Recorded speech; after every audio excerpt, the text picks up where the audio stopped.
Good, good. So I'm trying to, if I come across nervous, I apologize. I'm a Oh, professional, I promise. no, it's Well, thank you so much. Thanks for chatting to me. So obviously we're talking diamonds. This is very exciting. It feels very appropriate. What made this kind of a natural step for you? I didn't really understand lab-grown diamonds. I think like a lot of us, we'd seen it, it was sort of in the peripheral of our lives. But until I sat down with Natalie, I really didn't understand what that really meant and the good collateral that comes with it. And it was a really not just a persuasive argument on behalf of um, what this business would look like, in sustainability and ethics, but also coupling that with the creative opportunities that exist or can exist or will exist, and the innovation and the way in which she wanted to find this collection inside the Astria house that she had already created. And it was really compelling to me. Um, and I think anytime somebody gives you an opportunity to dream and to um, work towards something that feels new and is using innovation and being thoughtful, um, it's very persuasive. Whether or not I can contribute or be of value, that's always a good question to ask myself. And I do, and I care a lot. I'm not random or reckless or casual um, about business decisions and partnerships. Um, so it's been really interesting, and I feel as if it's the more we get to do and the more we ask of the industry of it, the better it gets. And I think that was always Natalie's intention. What can we do? What, you know, what can this be? And also because it was always situated inside luxury, that gave us an opportunity to handle and create really magnificent diamonds in that tiny, tiny, tiny percentage of good diamonds. So it's been really amazing. It's luxury, but responsible. It's that kind of it's beautiful, but there's responsibility there. And you've always been very active with kind of philanthropy. One of the first things that Natalie talked about when we initially met almost a year ago was the way that this business would impact the earth, the communities that traditionally had been impacted by the diamond industry. Um, the things that excited her most about the ways in which this could be better, do better, its philanthropic arm, um, the opportunity to create jobs and work with some really extraordinary people, um, and not take from the earth, from communities. Um, and when you look at the business, and I had time to actually really understand it, like I said, I think we all had a sense of lab diamonds, but we didn't really understand kind of what they really were. How were they made, or are they different? How are they different? I didn't know about that little seed. That's how both lab and mine diamonds, that they share that. Those are not different. They're in fact the same. It's what you do with that. So there was a huge amount for me to learn, like really learn so I could be not just articulate, but um, be genuinely enthusiastic about what this business is and be an advocate. And so when you learn that and when you know it, I it's just hard to see any other way into the jewelry business. It just changes the way well, I should speak for myself. It's changed the way I look at the business of jewelry, specifically diamonds. I think you do a really good job of balancing kind of people are looking at what you're wearing sort of 20 years ago and still loving what you were wearing then. There's like a timelessness to it, but also a fun and creative approach to fashion, I would say. Obviously, I don't want to put words in your mouth, but that as a fan. But So I guess that's when you're looking at designing pieces and kind of being the creative side of things. Is that kind of do you have a thought of, because diamonds are forever? Do you have a thought of how long these things, how long the pieces will be worn for, or is it kind of is that just, I don't know, is it more organic than that? How does that work?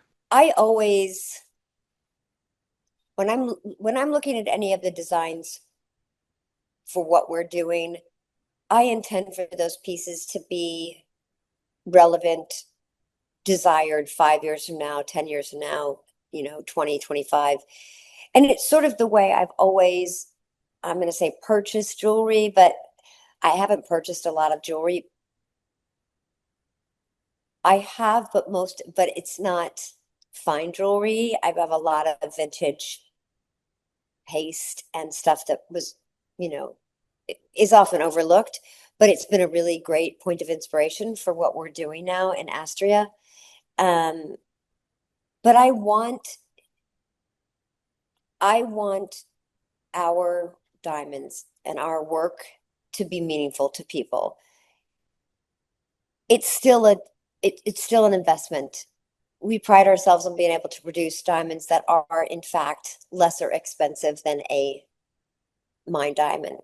But it's still significant money to people. And because we are dealing in that top quality, I think it's 0.1% of the best that we can produce. So we're in very fine territory. So I want someone to reach for a piece of ours and feel like they can put it on no matter what. And I don't want them to think, oh my God, I wouldn't be seen in this today. It says, it screams 2025 or 2026. I don't think we're doing anything that won't feel timeless. I'm hoping we're not. Um, because that feels kind of like a folly, and I don't want to treat this as a folly. We're not in that business. I've seen some of the photos that they've sent out with the press release, and I mean, the pieces do look gorgeous. So yeah, There's more coming. There's oh, more, good. more Well, yeah, I've yeah, seen you've got a 12 piece cornerstone collection later this year as well. Is one of the things that's, is that right? September. Is that right? Did I hear you? Okay, yeah. Natalie just told me that. I saw that you met the Queen very recently. Um, Twice, twice. twice in a year, right? No, well, yeah, no, I got to meet her in November at the Booker. Mhm. She had all of us to Clarence House the morning after the prize. And yes, a couple weeks ago at our library here in New York, our big public library, our Bryant Park Library. What's she like? I mean, especially you're both such avid readers. Did you discuss books, I presume? We didn't get to discuss specific books. She came, my interpretation was that, we're about to celebrate our 250th birthday, and our extraordinary branch of Bryant Park, which sits with the two great lions in front, Patience and Fortitude. Um, the curator there, of the extraordinary collection of documents in its archive, had pulled about 6 pieces out to show the Queen, and one of which has a sort of unbelievable story, which was actually the first copy of the Declaration of Independence, not the one that's in the National Library of Congress or the Library of Congress, which is dated July 7th. This was dated July 5th. And in fact, the printer who at that time, I guess your printer was your publisher, they were one and the same, had misinterpreted a punctuation mark on the original document that our founding fathers had written. And when they saw it, I believe it was Benjamin Franklin, they printed initially 200 copies of that first one. The gentleman's name was John. Oh, I've known it for all these days, and it's left me. Oh gosh, can I No look it up? pressure. Yeah, yeah. All If you, right. yeah, yeah. No pressure. The original, can anyone Google the original printer publisher of the Declaration of Independence that was printed on July 5th of 1776? Um, they came back and they said no. His name was John Dunlap. Thank you, Alyssa. the original printer publisher, who at the time were one and the same, a gentleman named John Dunlap, either had interpreted or arrived at his own conclusion about a space after a very important word at the very beginning of the Declaration of Independence. So there in the library, the New York Public Library, was extraordinary artifacts. There was an original map of Lower Manhattan. There was, I believe, a letter that no, I can't remember the author's name. Anyway, so we went around this table and we looked at these incredible documents that are rarely out of, some sort of archival vault that keeps them safe and well and not deteriorating or so that was amazing. And that was the focus. We didn't talk about specific books. When we had a chance to chat briefly, she asked about my children, which is very kind of her. I asked about her grandchildren. She's talked about her grandchildren. She has grandchildren. I have children the same age, so they're both taking ACTs, SATs, in your case, A levels, right? Yeah. And so that was a common point of, for the kids, some stress, some anxiety, some worries about, where will they go, what college, what studies will they pursue. But the thing I mostly want to say about that visit, and what should not be eclipsed by, the time I had with her personally, was her devotion to literacy, libraries, and reading. And it's so deeply impressive. And she shared a story at the library that explained a lot to me. She talked about growing up in a house where her father read to herself, and I believe she has two siblings, every single night. And not only did he not read, he not only read to them, but he acted the whole book out. And that's when books come alive. And if you're lucky enough to be raised in a house where somebody is reading to you, there are countless studies that talk about the changes that those kinds of relationships with words can make in a child's life. So the fact that she is devoting so much time to libraries, to getting books in people's hands, to growing the Queen's Reading Room to the degree that it has, which is extraordinary, it is just, not only is it impressive in what it's accomplished, but I personally think that books change lives, that words change lives, and it creates, curiosity and compassion and empathy and a desire to know more. So I'm so grateful for that kind of advocacy that she has brought, not just to the UK, but made it a point to carve out time in our country in just a very brief visit, a state visit that included our library, and the opportunity to meet some incredible public school kids here.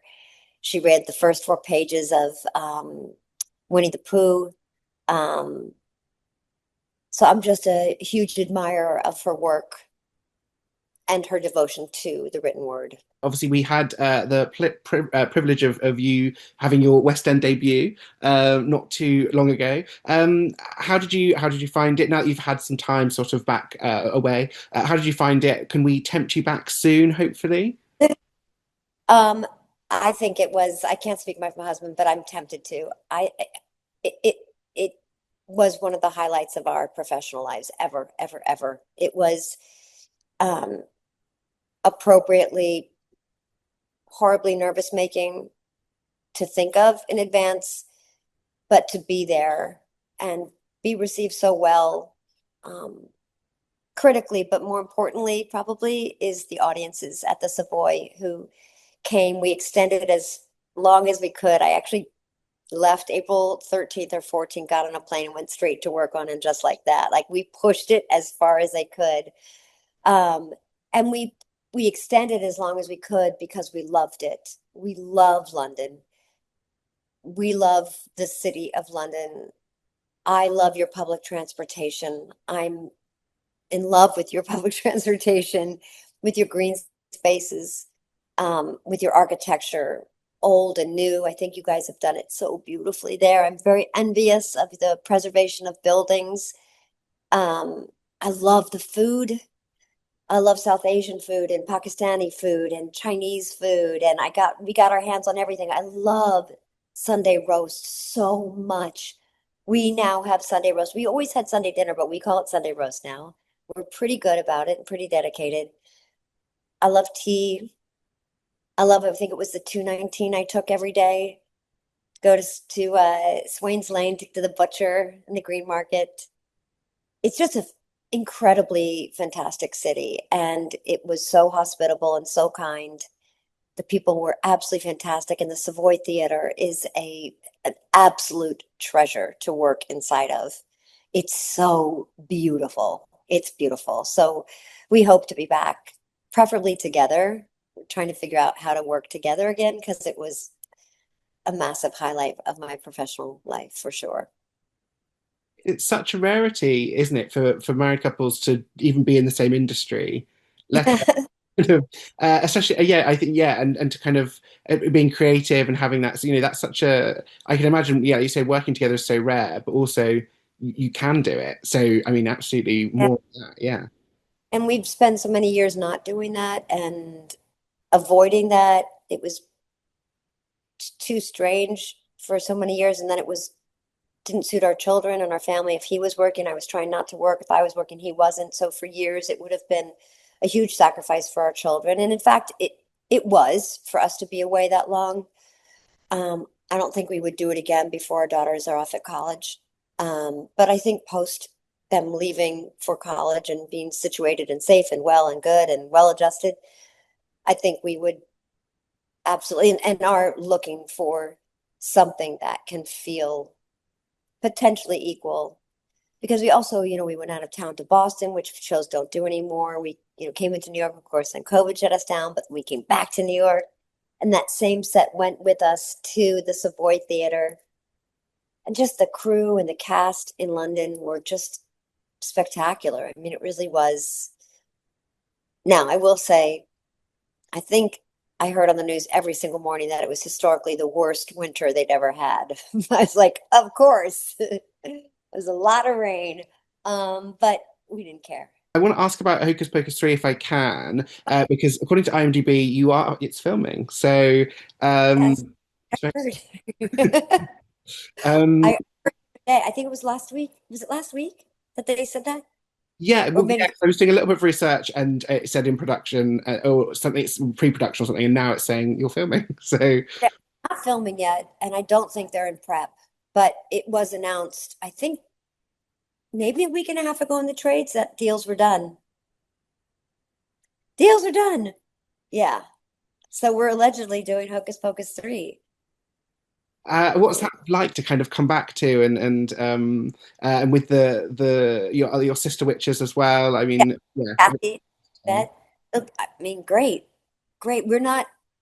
I we're not no one's discussed a schedule yet, a year, what month, how long, where we're shooting. But yeah, it'll be total privilege to be with them again. Yeah. I'll get, smacked a couple times like I do, jump around, get on a broom, torture some kids, put my wig on, put my corset on, jump into the 16th century. Yeah, it'll be fun. Can I ask one question about Carrie Bradshaw, but linking it to diamonds? Obviously, she's a style icon, and you're a style icon. What do you think she'd make of some of the designs you've been looking at? I think there are a bunch she would really, really, really like and try to get her hands on for sure. I think in this collection, especially in what's coming, part of me thinks that's a lot that Astria has right now that is really beautiful. It's elegant. It feels like a lady. Some of those pieces I can see on Charlotte right away now today. And I think a bunch of the pieces that are coming and even some we've seen today are very Carrie, but I can also see them on Miranda. I could see them on Sarita's character for sure. Nicole's character for sure. They're a little more, they have like a kind of, how would you describe it? It's not that they're more contemporary. They have a kind of urban touch on vintage sort of pieces.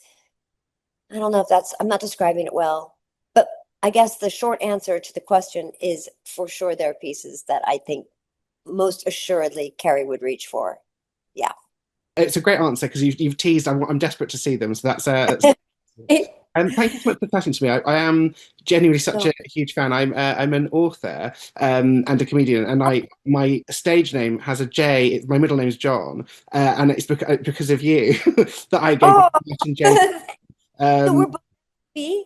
NJP. MJ. Yeah, What's yeah. your last? Dixon, Dixon.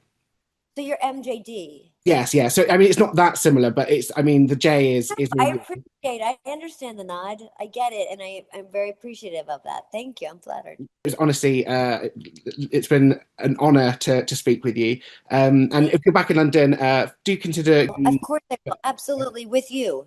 Thank you. Yes, I will with you. tell my bosses exactly that. Tell So your boss that you can use this. yes, I will with Martin.